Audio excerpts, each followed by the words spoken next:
I decided that I'd like to eat some corn. One of my favorite places to buy corn is my local supermarket. Their corn has never made me sick or tired. The process of shucking corn feels quite primal to me. While shucking corn, sometimes I think about letting out a scream or two to see what it was like when my cavemen brethren were shucking corn themselves. But I never do it because I do not want my neighbors to think something terrible is happening to me, like an attack or a bad dream. I like it when corn comes on the cob. It allows for easy eating, and I get to use my hands instead of a fork or spoon. I guess the process of eating corn is quite primal as well.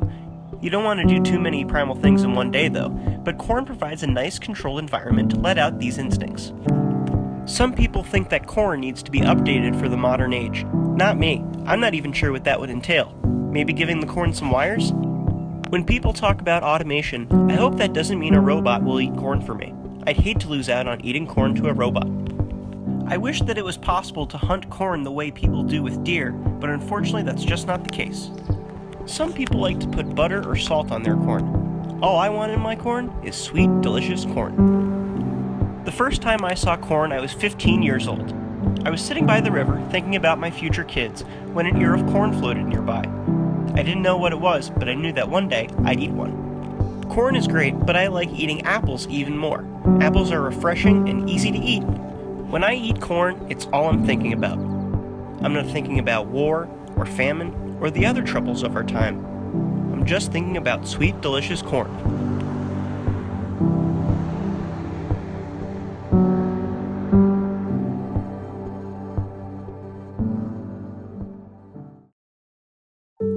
I recently realized that our society does not respect tires enough.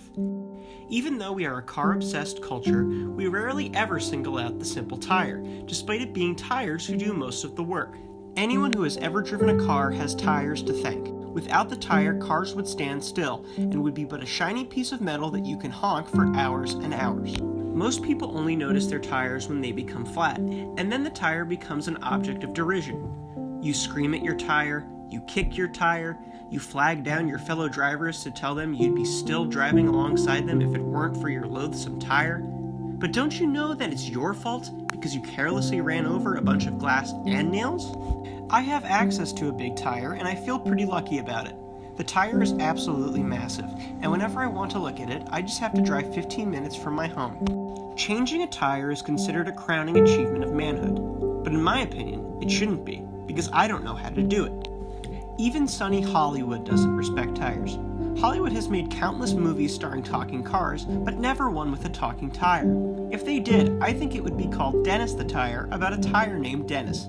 Dennis would be beloved by children and adults alike, and any movie about him would make millions and millions of dollars.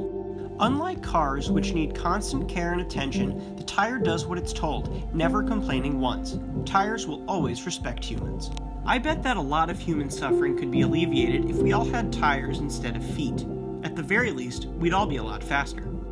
In such divided times, I suggest we turn to the modest tire. Rich man and poor man alike all own tires, or at least have seen one before. We can all relate to the simple fact that we know what tires are. Perhaps common ground is where we move forward and form a better world.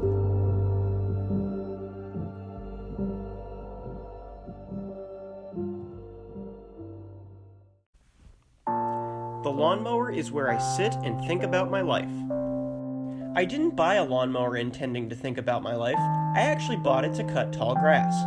Turns out, those two aren't mutually exclusive. On my lawnmower, I think about the past, present, and future. I think about tough times, and I think about good times. I think about situations where I've succeeded, and I think about situations where I could have done things a little bit differently.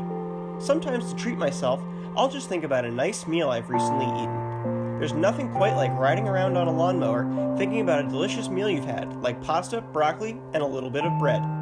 On average, I ride around on my lawnmower thinking about my life 5 times a week for about 90 minutes each time. During only one of these times do I actually have the blade running, because you can only cut your lawn so much. It's already bad enough for the lawn that I'm always riding around on it. During a recent lawnmower ride, I realized that in the grand scheme of things, what I do doesn't really matter. The universe is so big, and I'm pretty tiny. It was very interesting to come to this realization. If it's raining outside or I don't have any gas, I'll just sit on the lawnmower in the garage. This usually doesn't feel the same, but it's better than nothing. I've long dreamed of taking my lawnmower out into the open road and driving alongside the cars, thinking about my life all along America's expansive highways, including Route 66. Unfortunately, this is not possible due to laws. Perhaps in this new era of environmental consciousness, lawnmowers will be thought of as a viable alternative to cars. When I get sick of my lawnmower but still want to think about my life, I go to a big field and stand there amongst the birds. And when I get sick of birds, I go to a different field where there are no birds. Recently, I've been thinking a lot about my future. I wonder what it has in store for me. Ideally, it'll be something good, but you never know with these types of things. It could be bad, I guess, and that's just something to look out for. Even though I'm always out on my lawnmower thinking about this type of stuff, I'm not really sure where I'm going in life. It's one of those things that keeps me up at night, long after I've turned off the lawnmower's motor and stored it in the garage. Maybe I'll figure it out on my next ride, which is tomorrow.